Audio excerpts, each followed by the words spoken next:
Freudian slip. Like, nobody tweet that. Nobody tweet that. I'm getting a lot of trouble. I'm live tweeting this as I speak. I did absolutely zero preparation, as you can probably tell. I saw the film when I was little, and I was absolutely terrified of the Wicked Witch of the West, and she gave me nightmares for ages. I watched it way too young when I was like 5 or something. So I didn't watch it again. I literally don't think I've seen Oz since I was about 5. And then I saw the musical in 2009. And then when I got the part, I didn't want to go back and then watch all the other films, like, you know, the one with James Franco and everything, and start overly thinking it, because I thought if I do that, then I'm going to start playing somebody else. And I didn't want to do somebody else's Wicked Witch of the West, especially because Once Upon a Time are all about doing their own spin on things. And I thought, well, the only way I can bring my own British hot sauce to it is if I don't overly study it. So I was like, sod it, I'm just going to wing it and see what happens and go with the flow. We were just trying to do the movie. Nope.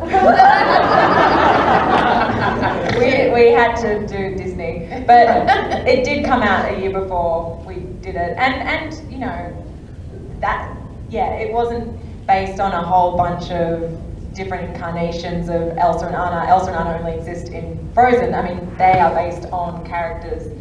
Well, Elsa's very loosely based on Hans Christian Andersen story about the Snow Queen.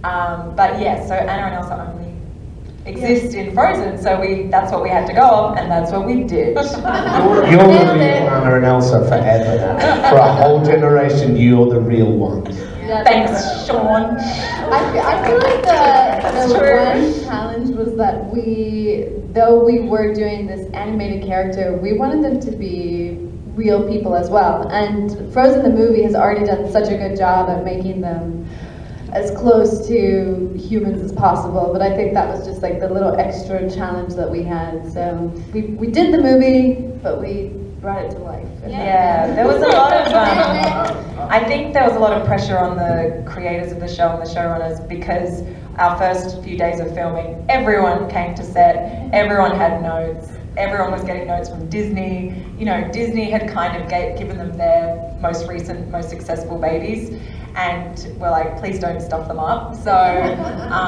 they were all there, first day, second day, you know, and we were kind of getting a bunch of notes from lots of different people, because there was that fear that we would do it wrong, which, you know, is fair enough. So that was kind of a lot to deal with, you know. We kind of just tried to take it all on board, and at the end of the day, they were very supportive, and they weren't sure how much of the film to put in them versus how much human to put in them either. So we were kind of discovering it together. Yeah. Did everyone bring their children to set? Yeah. Oh, I just happened to have little Jimmy and Carly with me at work today. Little blighters. No one said blighters, it was Canada. But yeah, they all brought their children to work accidentally, and we accidentally hung out with them for a while and took lots of photos and stuff. It was gorgeous though, because they, you know, we were actually in costume at the time, and so we could pretend to be Anna and Elsa for real. And We were pretending. we weren't pretending. You're right. Sorry, sis. Well, But you yeah, have it to was ask gorgeous. you guys about joining an ensemble cast like this. Yeah. It was amazing. This was my first job ever out of acting school, and She did pretty well. and I feel so lucky to have joined this ensemble cast, because that's truly what they are. They're an ensemble, and it was like being a part of a family, and they guided me, and I learned so much from being with Georgina and working with everyone on the set. Yeah, I showed you where craft service was and explained that it was free, but whoa, food! Yeah, so I feel so lucky. Like this, Once Upon a Time, they have their stuff together, so it's so easy to walk onto set, and it's just all good people. The people are good, and that just made it that much better. it's always surreal though when you meet, you know, people that you've admired for a long time and that you've watched in loads of things, and you do, like, I mean, I kind of fan out, like anyone here, you know, I'm, you know, you're a bit in awe, and it sometimes feels like you're in a movie, because you're acting with someone and then they're like backstage, like swearing or eating, or, you know, and it becomes real life, and you're like, this is so cool, I get to see both sides of, not any, present company excluded, Sean's never sworn in his life. No. But I just mean, like, you feel very privileged to kind of be getting to see all these different sides of people and to be working with people you've admired for a while, yeah. And this ensemble is no exception, obviously. Well, Rebecca, I'm curious if you think Zelina, did I frighten you? I frightened the Wicked Witch. Wow. I'm curious if you think Zelina is a villain, because I know, a lot of times when you're acting, you have to love your character in some way. I think Zelina is a villain. I don't think Zelina thinks she's a villain. I think that's the best thing about the way that Adam and Eddie write villains on the show. The villains think they're the heroes of their own lives. And they know they've got the title of the villain, but in their own heart, they're trying to find their own happy ending. So they don't feel villainous. And I think that's what makes the villains on the show, like Rumpel and the Evil Queen, so delicious, because they're on their own path of truth and destiny and faith and hope in their own way. So that's what makes the villains so multidimensional. So if you said to Zelina, she'd be like, well, I'm not a villain, dear, I'm wicked. But, so I think she's a villain, and I think we all think she's a villain, but she doesn't. And I think that's where the truth is found in the characters and what makes them interesting to watch, because of how they're written as well. Well, I'm also curious about Robin. And one of the things, this question actually comes from Jane Espenson, who I'm sure you guys know is producer and writer on the show. She was talking about heroes not needing to have a code. Robin has a code, so do you consider him a hero? I don't think, I consider it. I mean, who didn't grow up knowing and hearing the legend of Robin Hood? Somebody who robs from the rich and gives to the poor. And I think nowadays, with so much of the world getting so rich and the rest of us all struggling to kind of survive, I think Robin Hood is more apparent and more vital and useful today than ever. But I don't think Robin sees himself as a hero. I think, in sort of the same way that Rebecca describes Zelina, I think Robin just sees himself as somebody who knows what he thinks the right thing to do is, and obviously, as we saw in the last season or two, he's far from perfect. He even though his wife came back from the dead and then got frozen, he still went and snogged Georgina. So he's not perfect, not by a long stretch. But then, who of us is? I think that what's great is the guys, and I took a lot of flack for that. A lot of people were saying, he's an adulterer. I'm like, come on, his wife came back from the dead and then got frozen. Anybody else been through that? No. Shut up. Unless you have a wife come back from the dead and then got frozen by a snow queen, please sit down. So I defend him because I love the character, and it really is one of the great honours of my life to be able to wear the hood for just this brief period in my life. I mean, it's a bit like James Bond or Batman or Superman. There'll be many other people that play him, but just for this little brief period of time, I get to be him, and it's the coolest thing in the world. So I'm very grateful.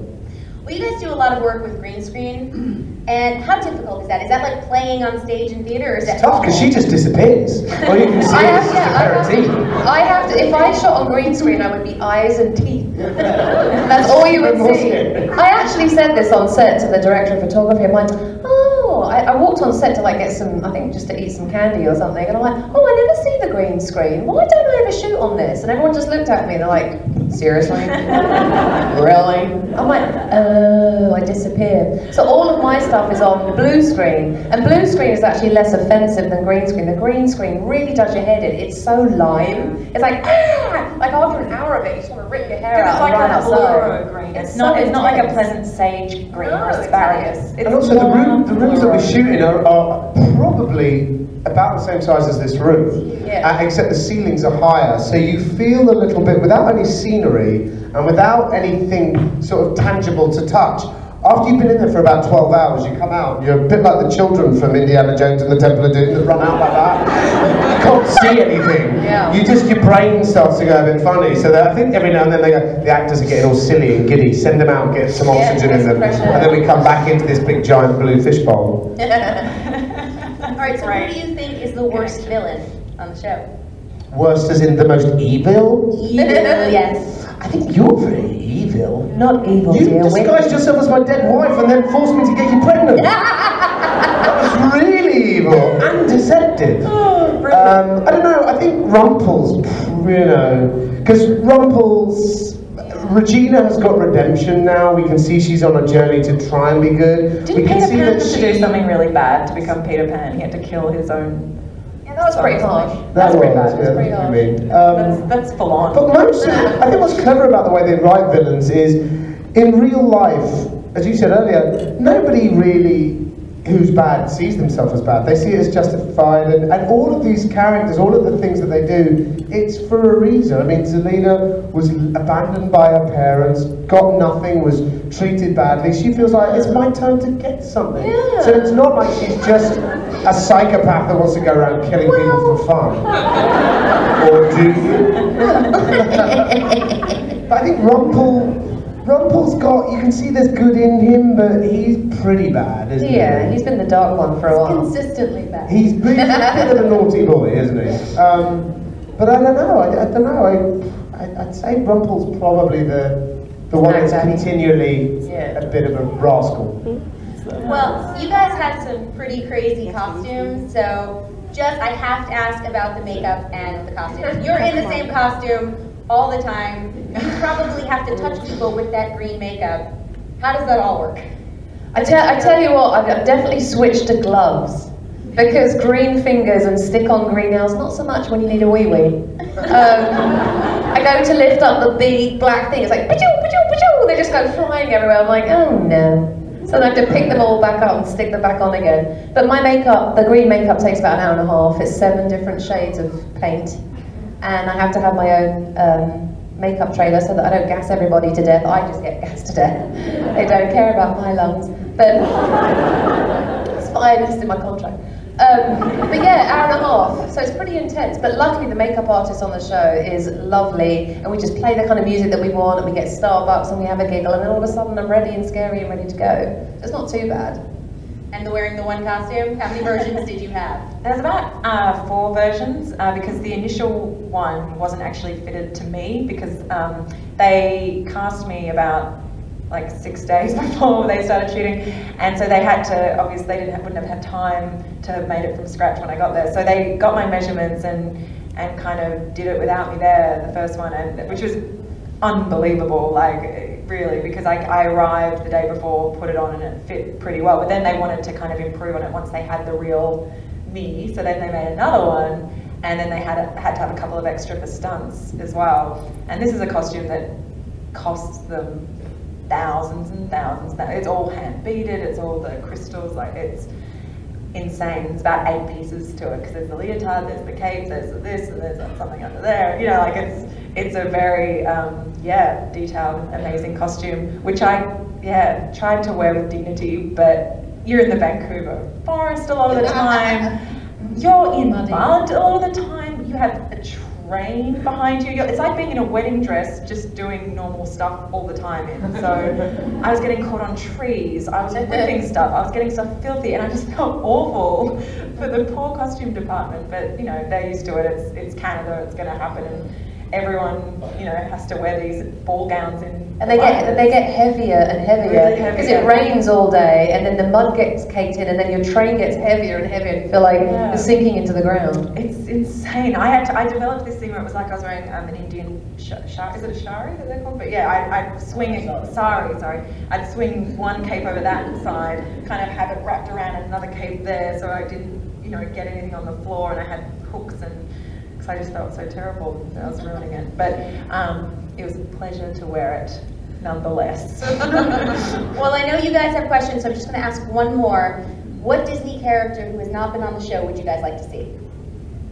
Can I reframe that question? Yes. Just because it's like with Once Upon a Time, it's turned into Disney characters, where in fact it's fairy tale characters. And just because, like, I know we're Disney, so I was like, what am I talking about? But because like it's meant to be from these old stories.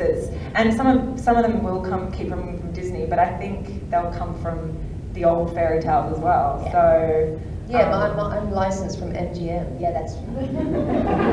Because I'm worth it. So then what fairy tale characters do you guys want to see? Aladdin? Aladdin and Jasmine. I want to go on a magic carpet ride. I was just going to say the genie. I thought the genie in Aladdin, in the Disney Aladdin, which obviously the late brilliant Robin Williams.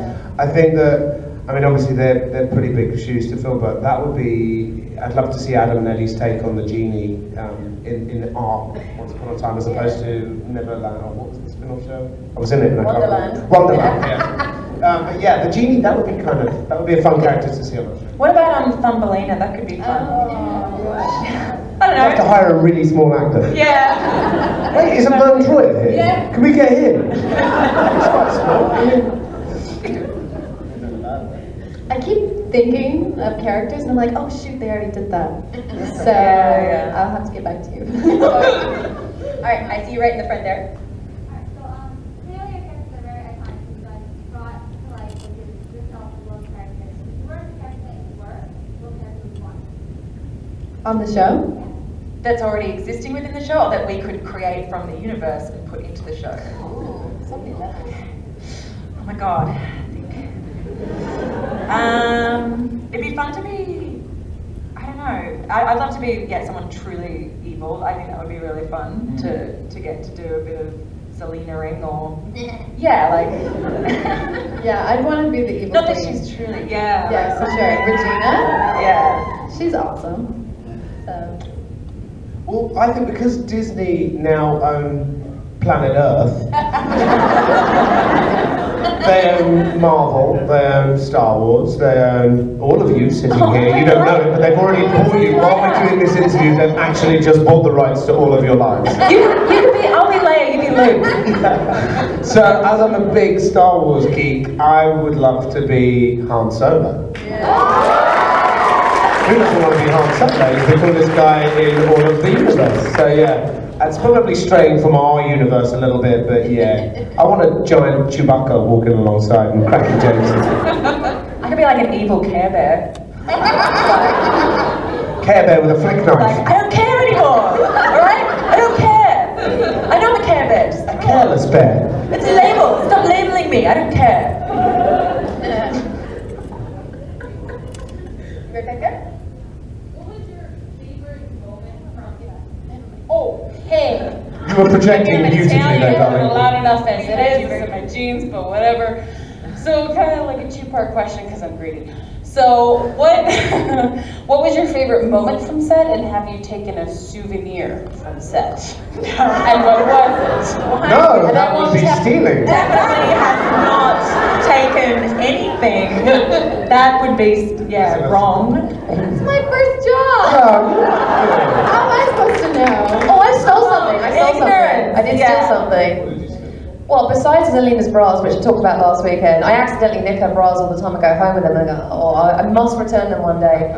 When I died, I didn't know if I was going to come back from the dead. So I'm like, bye everyone, it's been a pleasure. Thanks for everything. Wicked, God save the Queen. And then I looked left and right, and I went over to my chair and I got my little bag, got my iPhone, and then ripped the back of my chair off, got my name on it and legged it. I'm like, you never know, I might not come back, and I collect them. So I've got like my one from Lost and all the other stuff I've done. I've got my Once Upon a Time chair with Rebecca Mader on, and I ran like I was stealing someone else's stuff. It was mine, but I'm like,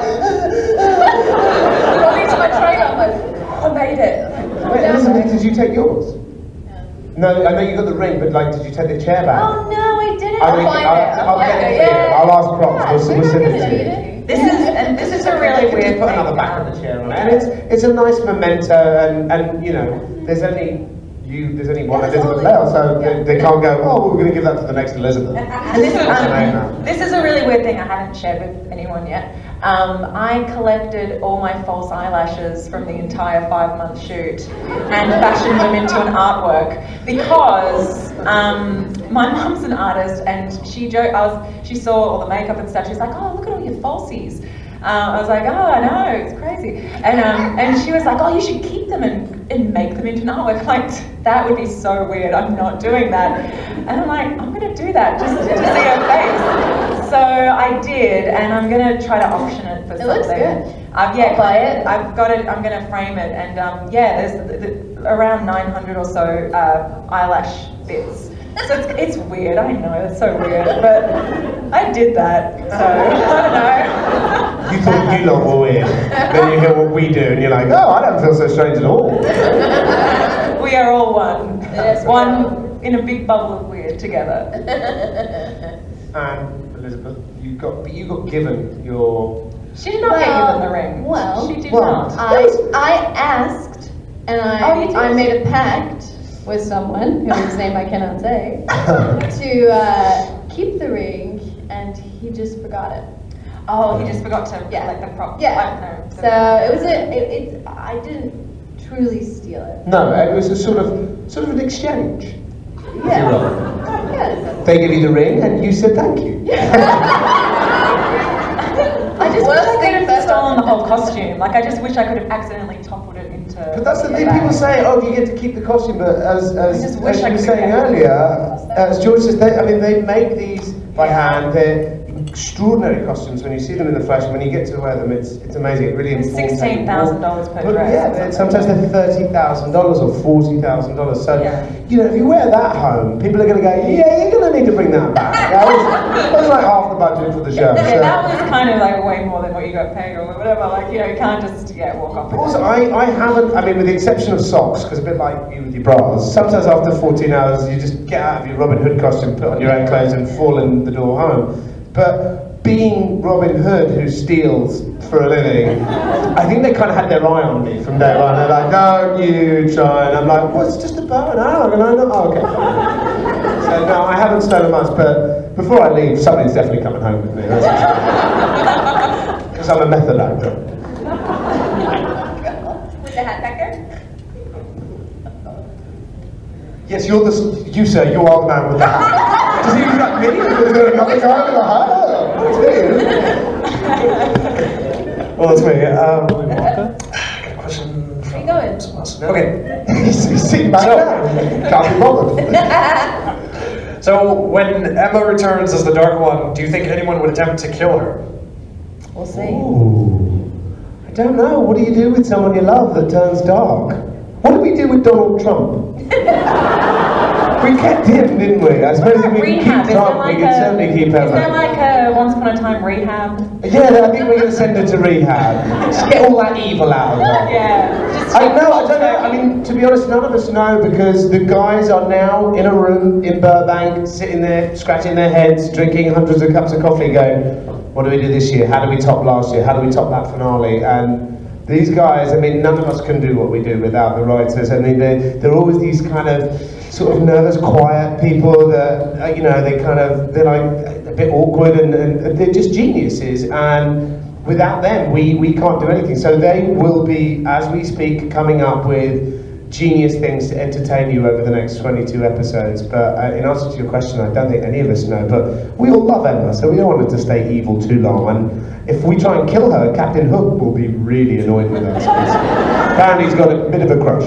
So I see you all the way in the back of the globe. Oh, I like wait, him. are you from Guardians of the Galaxy? I thought so. You look great. Very cool. How did you get inspired to be an actor, an actress? You want to be an actor, don't you? Yes. I think you should. You've got the look. I think, really I think it's different for everybody. I mean, I started when I was 5 years old. I did my first film with sort of an accident, and once I was on a set, and I was surrounded by 150 people, and you're the focal point. I'm one of 6 children. I was like, I like this attention thing. This will do very nicely. So I don't have to have any sort of discernible skills. I can just stand here and people say, well done, well done. I was like, this is definitely for me. So it's really a mixture of insecurity and attention seeking that brought me to acting. I don't know, for each actor it may be different. I think for these fine ladies it may be because they're very gifted and talented, but for me it was really just more about attention seeking. Take that as you will. I just always wanted to be on the telly. Totally. I grew up watching so much TV. My mum and dad worked, you know, so I'd come home from school, let myself in, and I was terrified someone was going to come and murder me and kidnap me. So to take my mind off it, I watched telly, and I would see kids in like alphabeti spaghetti adverts, and I went, oh, I could do that. I want to be on the telly. But I never knew how it was going to happen. I just always knew one day I was going to be on TV, but I just didn't know how it was going to happen. So, I was just thinking, I was like, so my childhood self, I spent like a lot of time alone acting by myself. And every time I would get on stage to sing or anything like that, I would tear up, like it was terrifying. But I was, like I think back on my life and I've always been acting alone, just in my room, which I support and think is great, you know. Do what you gotta do. But in the 7th grade, my mom forced me to audition for a play and I never stopped. So for me, it's more of like the introvert who wants to hide behind a character as opposed to like, yeah. So there's Anyway, back to Sean. Skip right back to Sean. Yeah. Sean, why do you think I wanted to be? Why was I inspired to be The it? reason George wanted to be an actress was because she's very beautiful and she was like, I need to share this with the world. It's clearly a crime for me to keep this gorgeous hair and spectacular face to myself. I think so. George became an actress because she's incredibly generous and didn't want to deprive I'm going to take over now. Okay, well, I started off dancing, like a lot of young people. You know, just a bit of that. And I loved doing that. I loved doing magic tricks. I loved doing accents and mimicking people. And yeah, I don't know, as I got older, I loved doing theatre, and we had a really cool drama teacher at my school, and he was very inspiring and got me into Chekhov and all these great plays, and I don't know, I just caught the bug so quick. Once you really start working with people and creating, you know, stuff from scratch, I don't know, I just loved it so much. That's such a hard question, isn't it? What Sean's saying is there's definitely, that's very true. I mean, that's the reason I'm laughing so much, is there's something to that, you know, as well. Like when you get the attention and you feel good about it, that is something, there's something to be said. One of the things I would say is for anybody that aspires to be an actor or wants to be, you know, it's tricky. We all get asked at different times, how did you get into it? How do you do it? And it's different for everyone. And if you're wondering, what do you do if you want to be an actor? You have to, like anything, if you want to be good at anything, you have to put in an enormous amount of practice. So if you are just at school, or if you're just working your regular job, find a local amateur dramatic society, find somewhere, because you can't get good at it unless you practice. There's a book called 10,000 Hours. You need to do something for 10,000 hours to be good at it, whether it's a soccer player, or a baseball, or a ballerina, or whatever.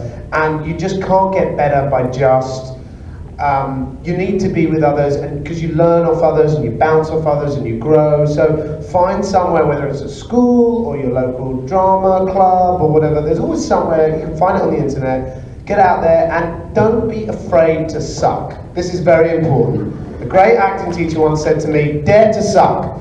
Because, you know, you can't make small choices and go, well, I'm scared, what if it's not good? It doesn't matter. If you fall flat on your face, pick yourself up and start all over again. No great actor ever was great from day one. They had to practice, they had to fail, they had to make mistakes to get where they were. So don't be afraid to make a balls of it, you know? Don't worry. Any career, really, like any career that anyone here is thinking of doing, like,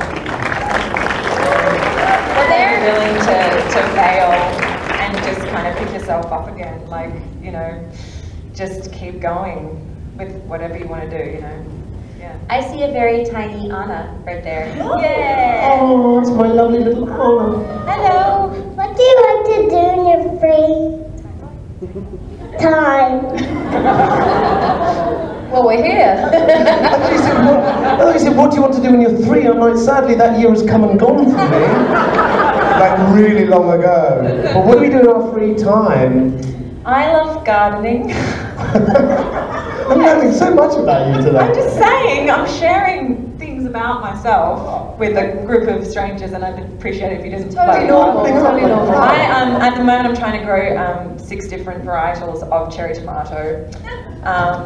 But the yellow, I'm having trouble with the yellow pear. So if anyone knows how to grow a yellow pear cherry tomato, come and talk to me. Put your answers on a postcard. And send it to, yes, I like doing dancing still in my classes and stuff, and yeah, a bit of painting and collecting eyelashes and making good stuff.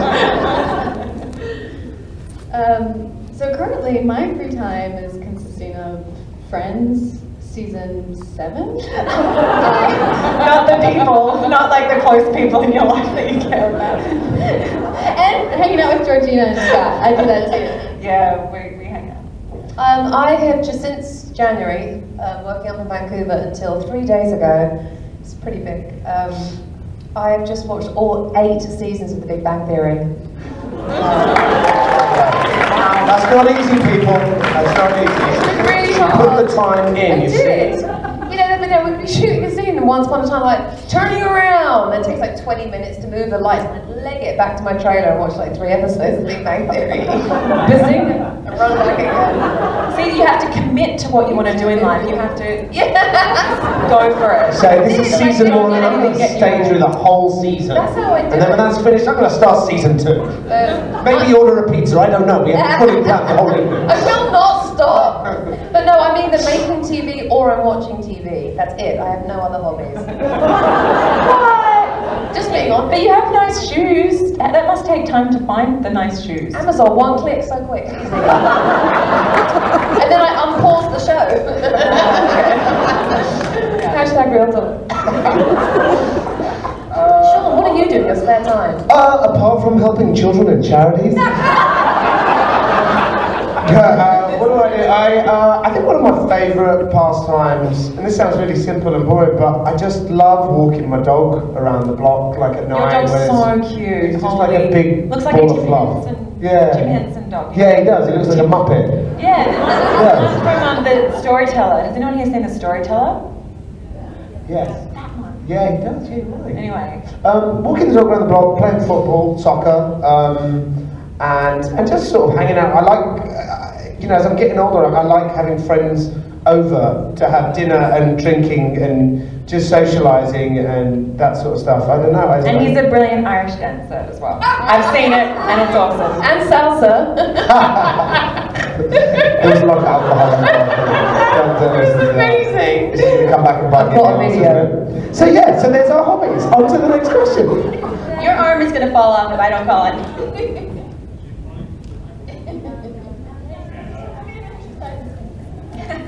How did, this is mostly for Rebecca and Sean, feel about Henry snapping the pen in half?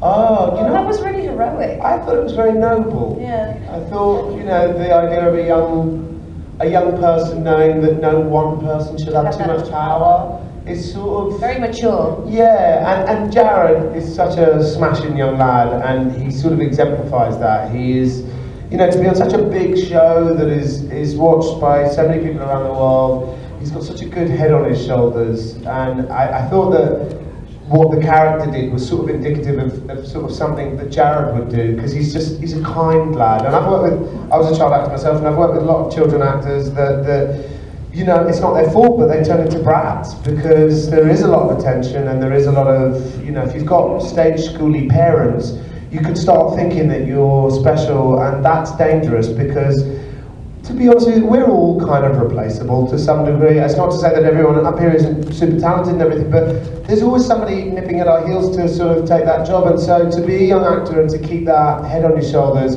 was a bit like Henry snapping the pen. And I'm very proud of Jared. I think he's a great lad, and I'm He's so proud of his lovely. parents, He's just... They've kept his feet on the ground, and I think that Henry is sometimes, I think a bit of Jared comes.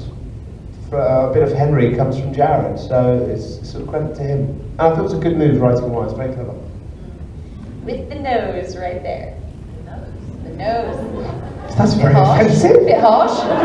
Big nose in the front row. Take that to your therapist. See, now he's Oh, I get it. She's right. Okay, no. Well, my question is actually has a 2-part question. My first question is, how does like the directors decide which new characters to bring into the show? And my second question is, that goes along with it, how do they do with the casting for the new characters? That's all in the hands of the creators of the show. So the creators of the show decide where the storyline's going to go, who they're going to bring in, who they're going to take out. That's all them. And then they decide, have they seen someone in them? Once they've decided who they want to bring on, it's like, have they always had someone in mind for that character? And then if they haven't, then they go out there and really start coming up and thinking of people that will be right for it, and then literally start auditioning and wait for amazing girls to come in and wow them and be the person, basically. That all comes from the very, very tip top. And also, Adam and Eddie, you may, if for anybody that was a fan of Lost, you may notice there's quite a lot of characters that have been in Lost that are now Once Upon a Time because Adam and Eddie worked on it. And you know, you want to, we all like to work with people we know and we know are good, and that you know they're going to turn up and deliver the goods, with some obvious exceptions. Bit harsh.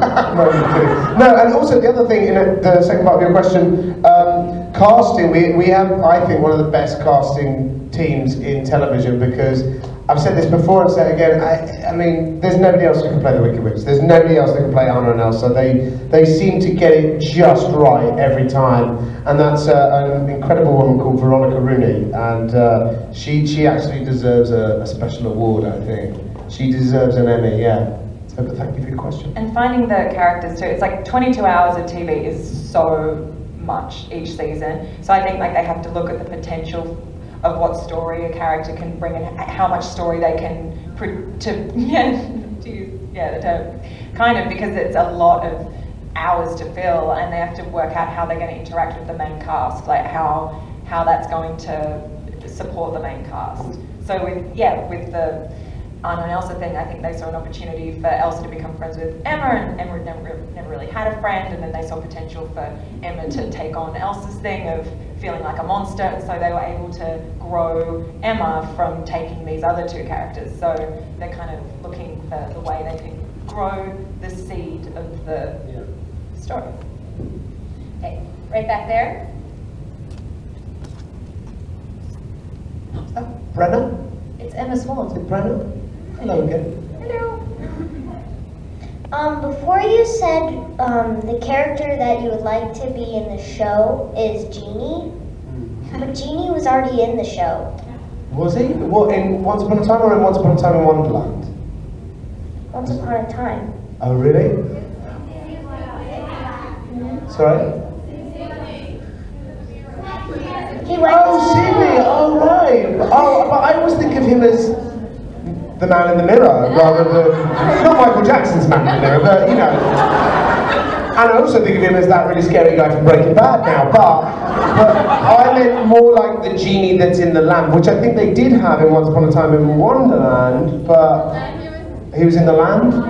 Look, it's very confusing. I'm not going to pretend I understand everything that's going on. Very good point, but I think the consensus is there's more room for more genies. Yes, genies, exactly. but there have been genies. Yeah, we want the different kinds of genies. We should put a genie want the in kind a of box. one that grants 3 wishes and can change into all different shapes and sizes and all that sort of thing. You just miss Robin Williams, don't I you? do. Who doesn't? I love him. Batman shirt right up here. I was just wondering, because it's very interesting to see the dynamic between Selena and Regina. And at the end of this season, it seems like Selena, the way that Regina handles Selena is very concerning, recognizing their mother Laura's involvement in the baby. And sorry if you have something to say so much. You just kind of read the background.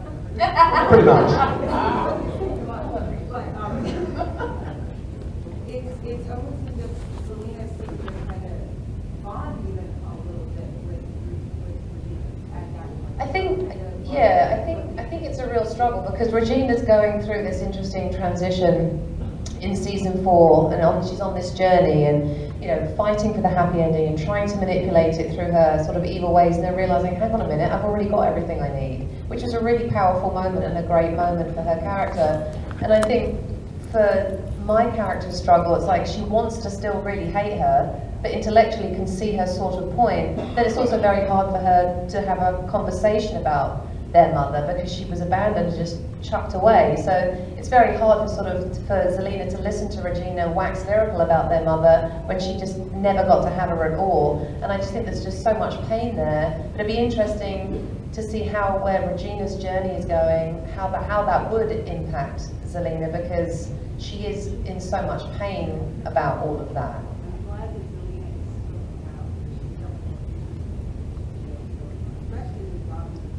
We're not going to mention that. It's so deceptive. You got me drunk and completely pretended to be my dead wife. That's just not on. Blue shirt back there.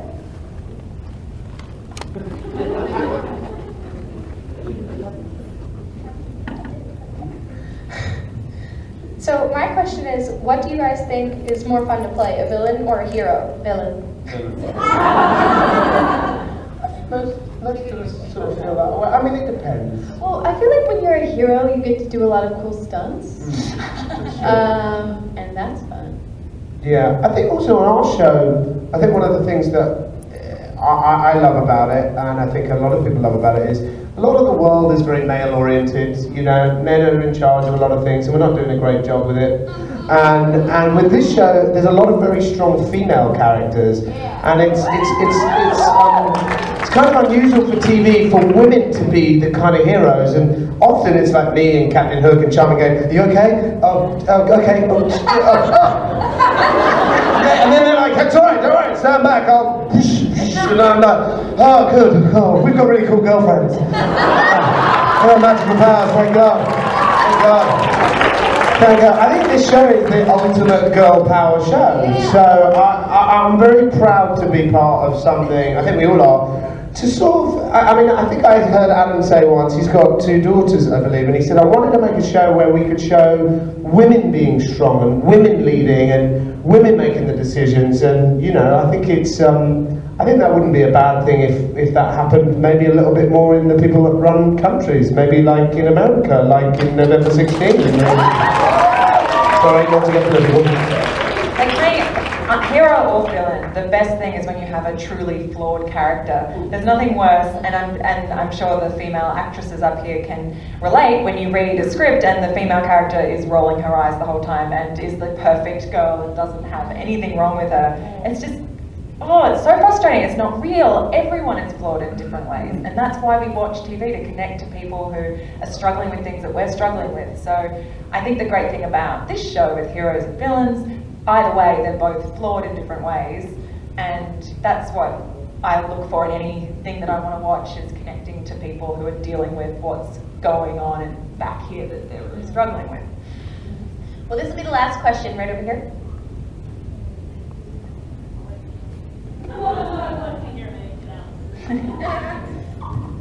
Did any of you watch the show before you were cast, and if so, who were you like the most starstruck to meet?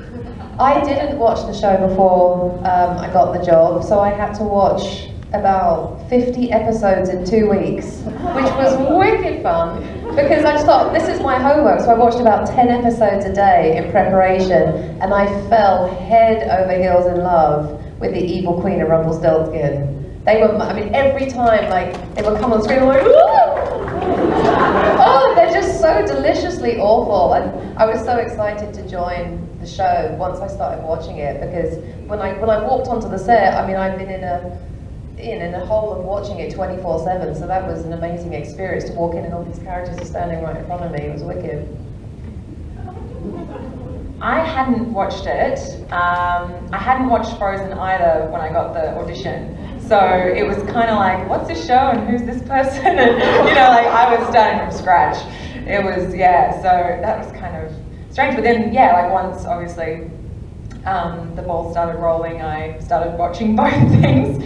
And yeah, it's that thing where you do binge watch it, and then it is extra weird that you meet everyone because you have actually watched it in a way. But I knew Robert Carlyle from, obviously, like, Trainspotting, and this show Hamish Macbeth. I don't know if anyone here has seen it, but it was this detective show from the UK, and I'd grown up watching that, and yeah, so I think I was extra kind of starstruck around him. Yeah. So I had watched the first season when it came out, but I hadn't seen it in a long time, and I too binge watched it once I started auditioning for it, and I was pretty starstruck, which I didn't expect to be, but it was like different with each person. Yeah. I was afraid of Lana. Like, afraid to talk to her, and she's lovely and wonderful, but I didn't know that. And then, like, Josh Dallas is seriously charming. And gorgeous. Is super charming. He is very charming. And then Colin's all brooding. I don't know what you're talking about, Elizabeth. You're not brooding at all. You know, and then I think Sean was like one of the first people I met in the hotel, and he was lovely and so nice, and I quickly realized that everyone was lovely, so that made it easier. But yeah, I was pretty nervous, but it turned out okay.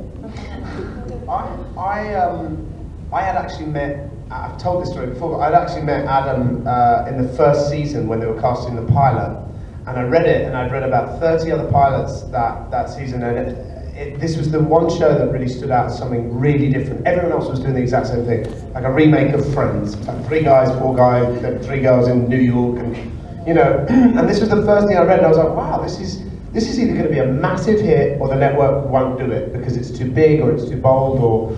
And I went in and met Adam and I said, look, I'm just going to be honest, this is unlike anything else I've read. I think it's brilliant. You're either going to have a massive hit or they won't make it, which is probably a stupid thing to say to a potential employer.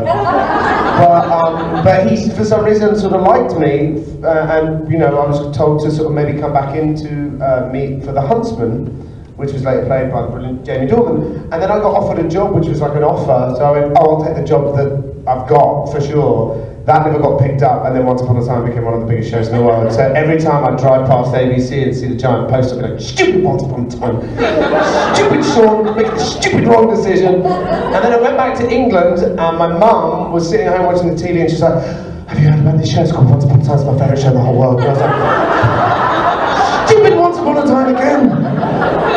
So then when I got the call, I was painting my kitchen at the time, unemployed and pretty grumpy, and my wife said, oh, you got an email, there's an audition for Once Upon a Time for Robin Hood. And I was like, I'm not going to go in there, I've already lost that job and that stupid Once Upon a Time. She's like, I think maybe you should go, I mean, I could see you as Robin Hood. And I was like, all right, fine, I'll go. And then I went and I was all, you know, like, I'm going to do it like this, and this is how I think it should be done, because I was already thinking I'm not going to get it.